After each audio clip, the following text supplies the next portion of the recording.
الشیطان الرجیم بسم اللہ الرحمن الرحیم قل اعوذ برب الفلق من شر ما حلق ومن شر غاسق اذا وقب ومن شر النفاثات فی العقد ومن شر حاسد اذا حسد صدق اللہ العظیم۔ آج میں نے سورہ فلق آپ کے سامنے پڑھی ہے اور اس میں اللہ تعالیٰ کیا فرما رہے ہیں، کہہ دیجئے اعوذ برب الفلق کہ میں صبح کے رب کی پناہ مانگتا ہوں، من شر ما خلق ہر اس چیز کے شر سے جو اس نے پیدا کی، ومن شر غاسق اذا وقب اور اندھیرے کے شر سے کہ جب وہ چھا جائے، ومن شر النفاثات فی العقد اور گروں پر پھونک مارنے والیوں کے شر سے اور مارنے والوں کے شر سے، ومن شر حاسد اذا حسد اور حاسد کے حسد سے جب وہ حسد کرنے لگے اس سے بھی پناہ مانگتا ہوں۔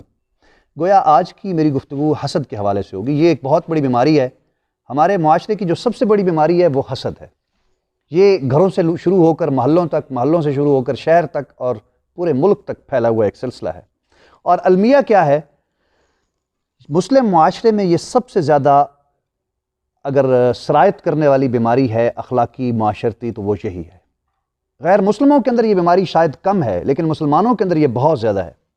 اور حسد کیا ہے؟ حسد حسدل سے ہے۔ ماہرین لغت کہتے ہیں کہ یہ حسد جو ہے یہ حسدل سے بنا ہے، اور حسدل کا معنی ہے چچڑی یا کھٹمل، جو کسی انسان یا جانور سے جب چمٹ جائے تو اس کا خون چوس لیتا ہے۔ حسد بالکل انسان کے دل کے اندر جا کر چمٹ جاتا ہے اور اس کا خون چوسنے لگتا ہے، یہاں تک کہ انسان حسد ہی کے ہاتھوں جل جل جل کے مر جاتا ہے۔ تو اللہ تبارک و تعالیٰ نے قرآن کریم میں اس حوالے سے کیا فرمایا ہے؟ اس کی جو اصطلاحی تعریف ہے وہ یہ ہے نا کہ کسی انسان کے پاس اللہ تعالیٰ کوئی نعمت اس کو دیتا ہے تو اس نعمت کے زوال یعنی اس سے چھن جانے کی جو خواہش اور تمنا ہوتی ہے، جب یہ پیدا ہو جائے تو اس کو حسد کہتے ہیں۔ تو اللہ تعالیٰ نے اس کے بارے میں قرآن میں سورہ نساء کی آیت نمبر 32 میں کیا فرمایا؟ وَلَا تَتَمَنَّوْا مَا فَضَّلَ اللَّهُ بِهِ بَعْضَكُمْ عَلَى بَعْضٍ لِلرِّجَالِ نَصِيبٌ مِّمَّا اكْتَسَبُوا وَلِلنِّسَاءِ نَصِيبٌ مِّمَّا اكْتَسَبْنَ وَاسْأَلُوا اللَّهَ مِن فَضْلِهِ إِنَّ اللَّهَ كَانَ بِكُلِّ شَيْءٍ عَلِيمًا۔ اس میں اللہ تعالیٰ نے بڑے واضح انداز میں بڑے کھول کر بیان کر دیا، اور کیا فرمایا؟ وَلَا تَتَمَنَّوْا تمنا نہ کرو تم میرے بندو، کس چیز کی؟ مَا فَضَّلَ اللَّهُ بِهِ بَعْضَكُمْ عَلَى بَعْضٍ، یہ جو میں نے تم میں سے بعض کو بعض پر فضیلت عطا کی ہے، بعض کو بعض پر کچھ چیز زیادہ عطا کر دی ہے، تو تم کیا کرو؟ اس کی تمنا نہ کرو۔ لِلرِّجَالِ نَصِيبٌ مِّمَّا اكْتَسَبْنَ آدمی کو اس میں سے حصہ ملے گا جو وہ کمائی کرے گا، مطلب جو نیکی اور جو اچھے کام وہ کرے گا اس میں سے اس کو حصہ ملے گا۔ وَلِلنِّسَاءِ نَصِيبٌ مِّمَّا اكْتَسَبْنَ اور عورتیں جو کمائی کریں گی ان عورتوں کو بھی ان کی کمائی میں سے حصہ ملے گا۔ تم نے کیا کرنا ہے میرے بندو؟ اللہ نے کیا فرمایا؟ وَاسْأَلُوا اللَّهَ مِن فَضْلِهِ تم اللہ سے اس کا فضل مانگا کرو۔ إِنَّ اللَّهَ كَانَ بِكُلِّ شَيْءٍ عَلِيمًا یاد رکھو اللہ تعالیٰ ہر چیز کے بارے میں جاننے والا ہے۔ تو اللہ تعالیٰ نے اس آیت کے اندر کیا وضاحت کیا فرمایا ہے جی واضح طور پر کہ اے میرے بندو، یہ جو میں کسی کو پیسے زیادہ دے دیتا ہوں، کسی کو میں جائیداد زمینیں زیادہ دے دیتا ہوں، کسی کو میں بیٹے عطا کرتا ہوں بیٹیاں نہیں دیتا، کسی کو بیٹیاں عطا کرتا ہوں بیٹے نہیں دیتا، کسی کو کچھ بھی نہیں دیتا، کسی کو بہت زیادہ دے دیتا ہوں، تو یہ کیا ہے؟ یہ میرا اختیار ہے، اور یہ میں جس کو بہتر سمجھتا ہوں جتنا دینا اتنا دیتا ہوں۔ تم نے کیا کرنا ہے؟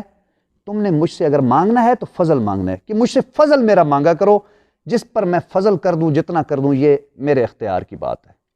تو اللہ تعالیٰ نے اس میں بڑے واضح انداز میں فرمایا، اور ہمارے لیے یہ ایک لائق عمل ہے۔ لیکن ہمارے ہاں لوگ کیا کرتے ہیں، کسی کے پاس کوئی نعمت آ جاتی ہے تو ہم حسد کرنا شروع ہو جاتے ہیں، اور حسد بڑھتے بڑھتے کینے تک جا پہنچتا ہے۔ اور کینہ کس کو کہتے ہیں؟ کہ آدمی کہتا ہے یار اس کے پاس جو یہ چیز ہے نا یہ کسی طریقے سے اس سے چھن جائے، یہ تو ہے نا حسد، اور پھر اس چھن جانے کے لیے وہ پلاننگ کرتا ہے کہ میں کس طریقے سے کسی اس بندے سے جو اللہ تعالیٰ نے اس کو نعمت دی ہے وہ چھین لوں۔ اس کو پھر کیا کہتے ہیں؟ کینہ، اور یہ حسد سے بڑھ کر بڑی بیماری ہے۔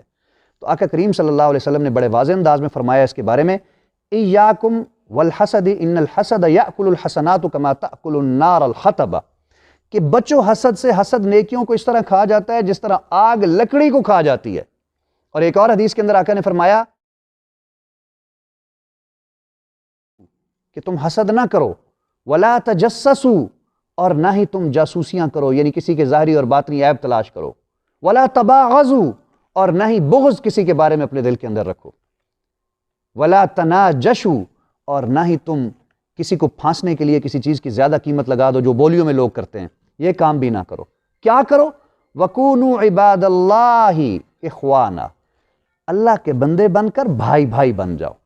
جس طرح ہم پنجابی میں کہتے ہیں یار بندہ بن، اللہ تعالیٰ نے کیا فرمایا؟ وَكُونُوا عِبَادَ اللَّهِ إِخْوَانًا، بندے بن کر، اللہ کے بندے بن کر کیا کرو؟ بھائی بھائی بن جاؤ۔ تو میرا خیال ہے آج سے ہم نے اس بات کا ارادہ کرنا ہے کہ یہ حسد کی بیماری ہمارے ہاں پائی جاتی ہے، چھوٹے نوجوانوں کے اندر بھی پائی جاتی ہے۔ ایک بندہ دوسرے سے وہ اس کی کسی نہ کسی اچھی چیز کو دیکھ کر کڑتا رہتا ہے دل میں کہ یار کسی طریقے سے یہ اس سے کیوں اس کو مل گئی ہے۔ تو اس سے ہم انشاءاللہ بچنے کی کوشش کریں گے نا جی؟ بہت شکریہ، جزاک اللہ۔